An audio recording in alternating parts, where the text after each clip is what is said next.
اور پھر حضرت عمر بن عبدالعزیز نے فرمایا مجھے نہ سستا کفن دینا 2 دینار کا، اس سے زیادہ کفن نہ دینا، 2 دینار کا کفن۔ حضور آپ کا مال ہے کچھ پڑا ہوا تو اس میں سے اچھا کپڑا خریدا جا سکتا ہے۔ فرمایا نہ بھائی 2 دینار کا کفن خریدنا۔ حضور کیوں؟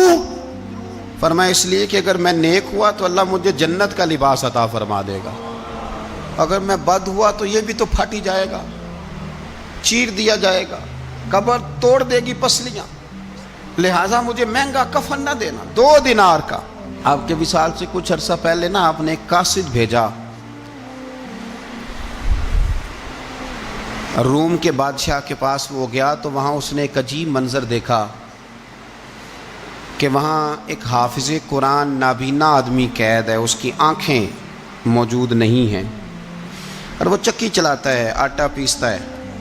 اس قاصد نے اس سے پوچھا تو یہاں کب سے ہے اور یہ تیرے ساتھ معاملہ کیسے ہوا؟ تو وہ کہنے لگا مجھے انہوں نے گرفتار کر لیا، پھر مجھے کہنے لگے عیسائی ہو جا، میں نے انکار کیا تو انہوں نے میری آنکھیں نکال دی۔ اب میں صبح شام یہ تھوڑا سا کام کرتا ہوں، چکی پیستا ہوں تو روٹی دے دیتے ہیں۔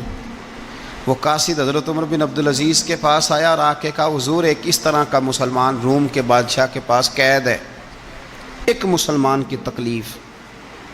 حضرت عمر بن عبدالعزیز نے جب سنا تو رو پڑے، فرمایا وہ قید ہے اور وہاں قید ہے اور ہم یہاں آرام سے بیٹھے ہیں۔ فوراً رکا لکھا قاصد سے کہنے لگے واپس جا، روم کے بادشاہ کو جا کے کہہ کہ اس نابینا قیدی کو فوراً آزاد کرے، ورنہ میں ایک ایسا لشکر بھیجوں گا کہ اتنا بڑا لشکر بھیجوں گا کہ اس کا پہلا آدمی تیرے پاس ہوگا اور آخری میرے پاس ہوگا، اور تجھے پھر وہ بندہ چھوڑنا پڑے گا، تو ابھی چھوڑ دے، میں تجھے پیغام دے رہا ہوں۔ وہ قاصد کہتا ہے جب میں رکا لے کے پہنچا، ظاہر ہے بڑا لمبا سفر ہوتا تھا، آنے جانے میں مہینوں بھی لگ جاتے تھے۔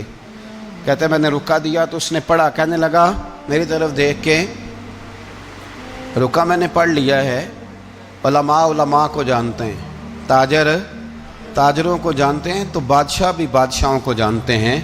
فرمایا تم مسلمان ہو میں نہیں ہوں، پر اتنی تم اس درویش کی قدر کرتے ہو میں تم سب سے بڑھ کر قدر کرتا ہوں۔ میں اس بندے کو لشکر لے کے آنے کی تکلیف نہیں دوں گا، میں ویسے ہی قیدی آزاد کرنے لگا، تم لے جاؤ۔ کہتے ہیں مجھے چند دن وہاں رہنا پڑا، کچھ لوازمات تھے جن کے لیے رکنا پڑا۔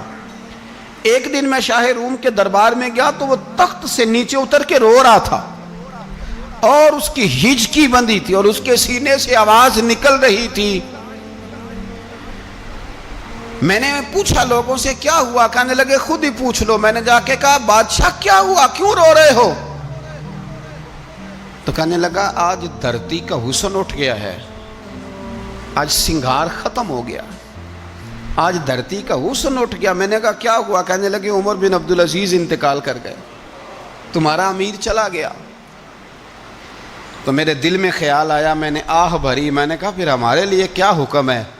تو فرمانے لگے وہ چلتا پھرتا راہب تھا، لوگوں کے پاس کچھ نہیں ہوتا تو وہ فقیر ہوتے ہیں، پر اس کے قدموں میں تو خزانے تھے، پر وہ پھر بھی فقیر تھا۔ فرمایا اس کا حکم اگر میں زندگی میں مانتا تھا تو مرنے کے بعد بھی بات مانی جائے گی، تمہارا قیدی بھی تمہیں واپس کیا جائے گا اور عمر بن عبدالعزیز کی بات بھی سنی جائے گی۔ کسی نے حضرت عبداللہ ابن مبارک سے کہا بڑے زاہد ہیں، اپنے دنیا چھوڑ دی۔ فرمایا میں تو عالم فاضل ہو کے زاہد ہوں، زاہد تو اصل میں عمر بن عبدالعزیز تھے جو بادشاہ ہو کے زاہد تھے۔ مالک بن دینار بھی کہتے تھے وہ بادشاہ ہو کے زاہد ہیں۔